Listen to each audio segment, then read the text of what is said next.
Welcome back ناظرین. Break پر جانے سے پہلے ہم ڈاکٹر طاہر مسعود صاحب سے گفتگو کر رہے تھے اور ہمارا سوال تھا کہ کالم نگار حکومتی پالیسیز پر کس طرح تنقید کرتے ہیں اور ڈاکٹر صاحب کس طرح تنقید کرتے ہیں, یہ اب جان لیں گے. جی ڈاکٹر صاحب. ہاں, ایسا ہے کہ میں ایک زمانے تک براہ راست تنقید حکومت پہ نہیں کیا کرتا تھا, بلکہ میرا انداز یہ تھا, ایک چیزوں کو دیکھنے کا ایک ترچھا انداز, ایک ذرا مختلف انداز. اس میں کچھ کریکٹرز بنایا کرتا تھا, وہ کریکٹرز گفتگو کیا کرتے تھے اور اس میں ایک آدمی سوال کرتا تھا, دوسرے لوگ اس کا جواب دیتے تھے, دوسرا جواب دینے والا جواب دیا کرتا تھا. تو وہ میں انڈائریکٹ جو ہے وہ تنقید کرتا تھا. میں سمجھتا ہوں کہ بین السطور میں جو بات کہی جائے وہ زیادہ جو ہے اثر انگیز ہوتی ہے. تو وہ لیکن یہ ہے کہ اس طرح کا لکھنا جو ہے, کثرت سے لکھنا جو ہے, اس طرح کی کالم کا لکھنا جو ہے ذرا مشکل ہوتا ہے. تو چنانچہ اب میں نے براہ راست کالم لکھنے شروع کر دیے ہیں. لہٰذا میں اس میں یہ دیکھنے کی کوشش کرتا ہوں کہ بھئی جو پولیٹیشنز ہیں, جو وزراء ہیں, ان کے بیانات میں جو مضحکہ خیزی بعض اوقات چھپی ہوتی ہے اس کو اپنے کالموں میں عیاں کرنے کی کوشش کرتا ہوں. مثال کے طور پر جیسے ابھی بابر اعوان صاحب کے بارے میں خبر شائع ہوئی کہ انہوں نے پچھلے انتخابات میں جو الیکشن کمیشن میں جو اپنے گوشوارے وغیرہ جمع کرائے تھے اس میں انہوں نے اپنے آپ کو پی ایچ ڈی ظاہر کیا تھا, لیکن اس بار انہوں نے اپنے آپ کو پی ایچ ڈی ظاہر نہیں کیا ہے. تو ان کے پی ایچ ڈی کے حوالے سے وہ میں نے ایک کالم لکھا اور اس پر ان کی ایک طرح سے ذرا سا شگفتہ انداز میں کچھ گفتہ باتیں کہنے کی کوشش کی.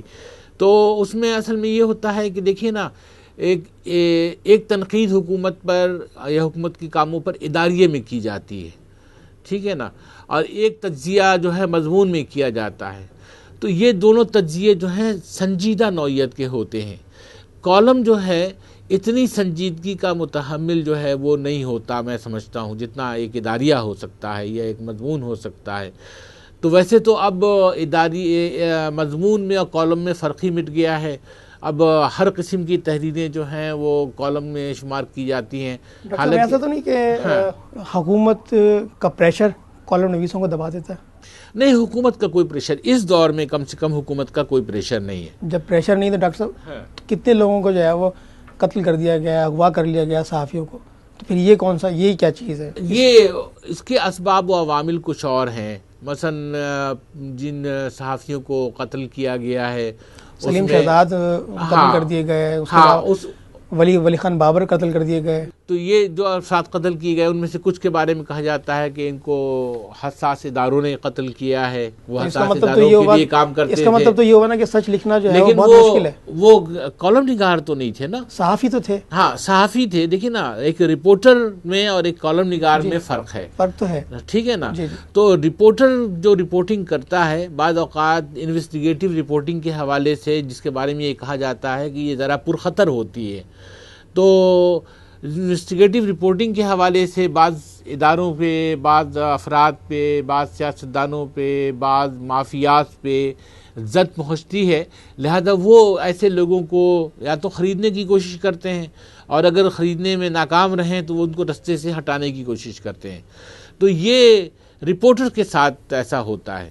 اور ظاہر ہے کہ میں کالم نگار ہوں, کم سے کم میں نے اب تک 25-30 سال ہو گئے ہیں مجھے لکھتے ہوئے, سوائے ایک مرتبہ کے مجھے کبھی اس بات کی شکایت نہیں ہوئی کہ کسی قسم کا مجھے پریس ایڈوائس موصول ہوا کہ یہ لکھا جائے یا نہ لکھا جائے, سوائے اس ضیاء الحق کے اس تھوڑے سے دور کے کہ جس میں پریس سینسرشپ تھا اور جس میں اخبارات کو کاپیاں تیار کر کے پریس انفارمیشن ڈپارٹمنٹ لے جانا پڑتا تھا اور وہاں چیک کرانا پڑتا تھا, اور اس میں میرے بہت سے کالم جو ہیں وہ سینسر ہوئے اور اس پر یعنی اس کو کاپی میں سے اکھاڑ دیا گیا. لیکن عام طور پر اس دور میں کم سے کم مجھے کبھی اس طرح کی کوئی تنبیہ نہیں ہوئی. اور سیلف سینسرشپ ایک الگ چیز ہے کہ اخبار خود ہی آپ کی کسی تحریر کو روک لے اور کہے کہ اس کا چھپنا مناسب نہیں ہے, موضوع نہیں ہے. ضیاء الحق صاحب کے دور میں ایک کالم میں نے ضیاء الحق صاحب کے بارے میں لکھا تھا, تو اس کے حوالے سے مجھے وہاں سے پریزیڈنٹ ہاؤس سے یہ ہدایت آئی کہ بھئی صدر کے بارے میں آپ لکھتے ہوئے ذرا محتاط رہا کریں، اس سے کہ صدر جو ہے وفاق کا نمائندہ ہوتا ہے، علامت ہوتا ہے، لہذا صدر صاحب کے بارے میں آپ نہ لکھیں اس طرح کی باتیں۔ تو اس کے علاوہ مجھے کبھی کوئی اس طرح کی شکایت موصول نہیں ہوئی کہ ڈاکٹر صاحب اس وقت جو کالم نگاری ہو رہی ہے، ہاں جی ہاں، آپ اس سے کس حد تک مطمئن ہیں؟ اس وقت جو کالم نگاری ہو رہی ہے وہ اس اعتبار سے ہمارے یعنی صحافت کی تاریخ کا یہ سنہری دور ہے کہ اتنے کالم نگار ماضی میں کبھی بھی اردو صحافت میں اتنے کالم نگار نہیں تھے جتنے کالم نگار جو ہے اب آ گئے ہیں۔ کہ اب آپ دیکھیے کہ ایک اخبار کے 2 صفحات پر بعض اوقات 8 10 15 کالم نگار جو ہیں ان کے کالموں کی اشاعت ہوتی ہے۔ تو اتنی تیزی سے، اتنی کثرت سے کالم نگاروں کا سامنے آنا ایک خوش آئند بات ہے، اور کالم نگاری اس وقت ایک مقبول ترین صنف ہے۔ لیکن ساتھ ہی ساتھ جو ہے کوالٹی کا ایک بحران بھی نظر آتا ہے ہمیں، کہ ہر کالم جو ہے اس طرح سے لائق مطالعہ نہیں ہوتا۔ جس طرح سے پہلے جو کالم نگار تھے وہ 2-3 ہی کالم نگار ایک اخبار میں ہوا کرتے تھے بمشکل، مثلا نصر اللہ خاں ہیں، ابن انشاء ہیں، ابراہیم جلیس ہیں، طفیل احمد ہیں، یا انعام درانی ہیں، بس یہ چند کالم نگار ہوا کرتے تھے اخبارات میں۔ اب تو ایک فوج ظفر موج ہے کالم نگاروں کی جو اخبارات کے صفحات پر نظر آتی ہے، تو کوالٹی اس سے جو ہے کوانٹٹی بڑھنے کی وجہ سے کوالٹی متاثر ہوئی ہے، اور اچھے کالم خال لکھے جا رہے ہیں۔ فقاہیہ کالم نگاری کا وجود جو ہے وہ ختم ہوتا دکھائی دے رہا ہے۔ یہ آپ نے بہت صحیح سوال کیا، اور یہ نشاندہی آپ نے صحیح کی، اس لیے کہ فقاہیہ کالم لکھنا جو ہے نا وہ بہت مشکل کام ہے۔ فقاہیہ کالم لکھنے کے لیے ایک تو ادبی بیک گراؤنڈ ہونا بہت ضروری ہے، کہ آدمی ادب سے آیا ہوا ہو، اور دوسری بات یہ ہے کہ اس کو چیزوں کو وہ دیکھنے کا ایک انداز اس کا منفرد ہو، مختلف ہو۔ اور مزاح کے بارے میں کہا جاتا ہے کہ یہ تنے ہوئے رسے پر چلنے کا نام ہے، کہ ذرا سی ایک قدم جو ہے ڈگمگاتا ہے اور آدمی نیچے گر پڑتا ہے۔ تو اس لیے جو ہے فقاہیہ کالم جو ہے لکھنا بہت مشکل کام ہے، اور اس میں ہمارے ہاں بہت کم لوگوں نے فقاہیہ کالم نگاری کی طرف طب آزمائی کی ہے، اور اس میں سے چند نام ہی ملتے ہیں ہمیں، جیسے ابن انشاء ہیں، نصر اللہ خاں وغیرہ ہیں، ابراہیم جلیس ہیں۔ اس کے علاوہ جو ہے اب دور حاضر میں ایک بہت اہم نام خامہ بگوش کا تھا، جو غریب شہر کے نام سے بھی لکھا کرتے تھے، مشفق خواجہ صاحب جن کا انتقال ہو گیا۔ اس کے علاوہ جب لکھنے کا آغاز کیا تو عطاء اللہ قاسمی صاحب کے یہاں مزاح کا، طنز کا عنصر نمایاں تھا، لیکن اب ان کی بھی کالم نگاری زیادہ تر سنجیدہ ہوتی ہے۔ تو آپ نے بالکل صحیح نشاندہی کی کہ فقاہیہ کالم نگاری جو ہے وہ بہت حد تک جو ہے اب کم ہو گئی ہے، بلکہ نہ ہونے کے برابر ہے۔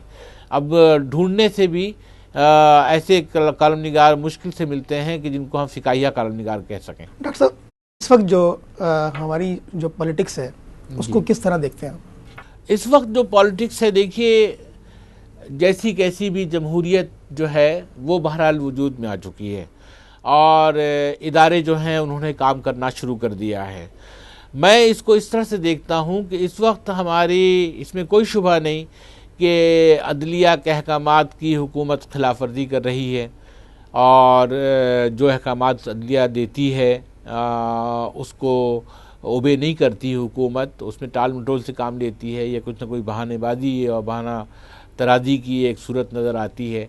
لیکن اس کے باوجود میں سمجھتا ہوں کہ ادارے، پارلیمنٹ ہے، عدلیہ ہے، میڈیا ہے، یہ سب آزادی سے اپنا کام کر رہے ہیں، اور میں سمجھتا ہوں کہ اس سے اگر یہ تسلسل جاری رہا اور درمیان میں کوئی اور ماشاءاللہ کوئی اور فوجی مداخلت اور کوئی اور اس طرح کی صورتحال نہیں ہوئی، تو آئندہ 5-10 سال میں، 15 سال میں ہمارے یہاں جمہوریت کی جڑیں مضبوط ہوں گی، سیاسی پختگی آئے گی، رائے عامہ بیدار ہوگی، رائے عامہ منظم ہوگی، سیاسی شعور میں پختگی آئے گی، اور یہ جمہوریت کا یہ سفر جو ہے وہ آگے بڑھے گا۔ ڈاکٹر صاحب اپنی تصانیف کے بارے سے کچھ بتائیے گا مختصر۔